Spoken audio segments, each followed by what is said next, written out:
E aí, empacou? Então desempaca comigo, eu sou o professor Pedro Renó, aqui do Parabólica, resumos rápidos e diretos para você que só precisa revisar aquela matéria, precisa lembrar de alguma coisa. E hoje o tema são revoluções industriais. Então vamos lá começar, lembrando que tudo que eu escrevo, que vocês veem nessas tarjas, estão aqui na nossa descrição. É só expandir a descrição que vocês têm acesso, tá bom? É o seguinte, gente, revoluções industriais. Por que você está chamando de revoluções e não de revolução? Porque, na verdade, são revoluções que acontecem até hoje. Não existe uma revolução.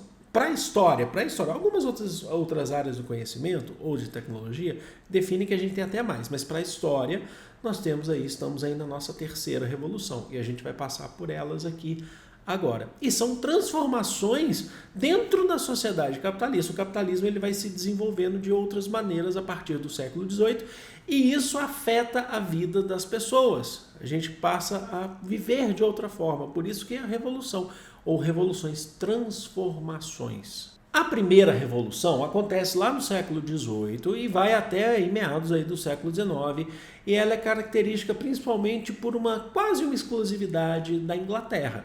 Ela a Inglaterra é o berço da Revolução, significa que ela foi a primeira, e tem alguns motivos.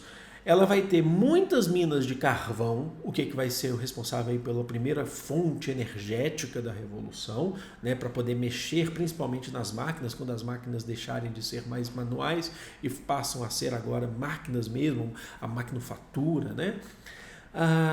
E também você tem muitos rios navegáveis, porque o transporte, você concorda que conforme você vai aumentando a produção, é preciso que essa produção chegue nas pessoas.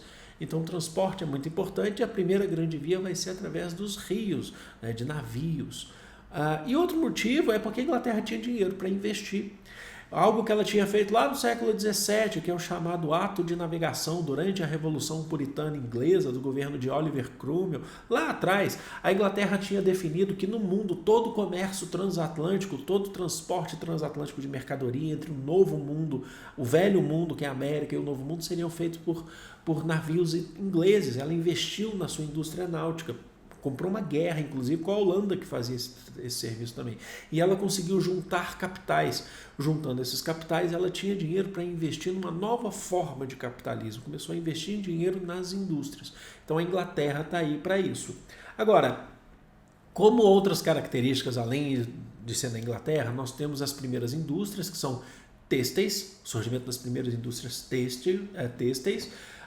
E aí surge duas novas classes sociais. Uma burguesia que já existia, mas agora é a burguesia dona dos meios de produção industriais, que a gente vai chamar de burguesia industrial.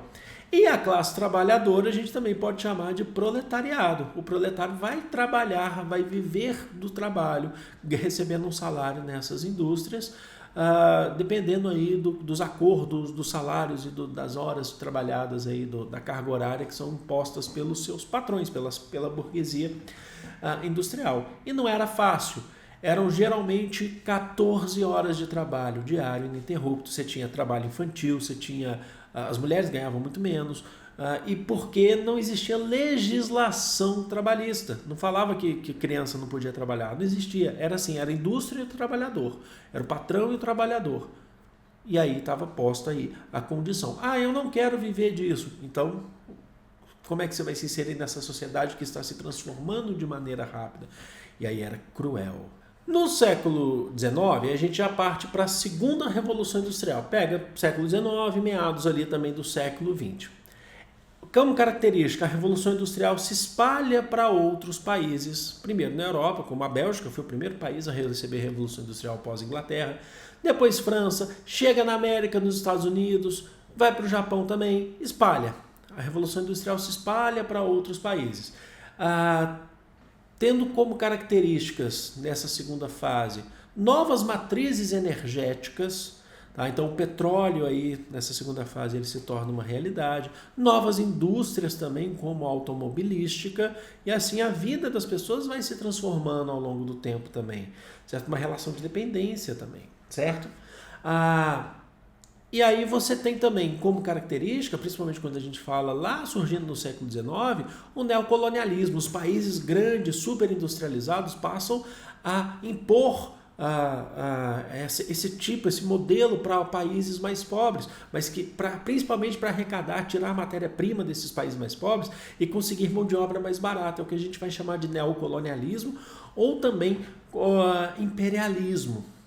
Nessa segunda fase também, os trabalhadores passam a se organizar mais para garantir os seus direitos. Então você começa a surgir sindicatos para organizar e garantir os seus direitos. Não é que antes da Revolução Industrial, lá antes do século XVIII, era mil maravilhas para os trabalhadores. Não era fácil. Só que nesse modelo que estava acontecendo agora, de revolução, 14 horas, sem leis trabalhistas, sem ter direito a fim de semana, a férias remuneradas, sem ter direito a nada, desvalorizava demais os trabalhadores e eles tinham que só andar de acordo com o que os patrões queriam. E aí eles começam a se organizar nesse momento para poder garantir e reivindicar os seus direitos e dizer para os patrões, nós também somos importantes e vocês dependem da venda da nossa mão de obra. A gente vende a nossa mão de obra para vocês, a nossa força de trabalho para vocês, vocês precisam da gente também. Então vocês precisam também aceitar que existam leis regulamentadoras da nossa atividade laboral. Quando a gente chega na terceira revolução, que é a que a gente está vivendo, aí a gente consegue até perceber isso com clareza. Séculos 20 e 21 também, né, que é a atualidade, o mundo passou aí por duas grandes guerras, viu uma indústria de alta tecnologia surgir. Então a terceira revolução industrial vem muito através disso.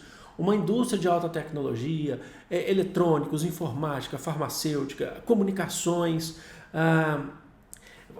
Basta a gente pensar, quando eu era uma criança, até adolescente, não existia celular. Celular era algo que a gente só via em desenho, por exemplo, dos Jetsons, ou no episódio 2 de Volta para o Futuro, uma videochamada. Hoje é uma grande realidade através de um aparelho pequeno, um celular. Então a gente consegue ver essa transformação, as revoluções que vão acontecendo, na verdade a terceira revolução. E isso acompanha também o desenvolvimento muito rápido do mercado consumidor. Tempos em tempos estão lançando um produto novo, um celular novo, e estimula o consumidor a comprar esse produto. Aí você tem a questão de créditos e tal, mas também logicamente que há uma questão de endividamento desse consumidor. E aí você tem descobertas que são muito rápidas, justamente porque a tecnologia vai avançando. Na indústria farmacêutica nem se fala.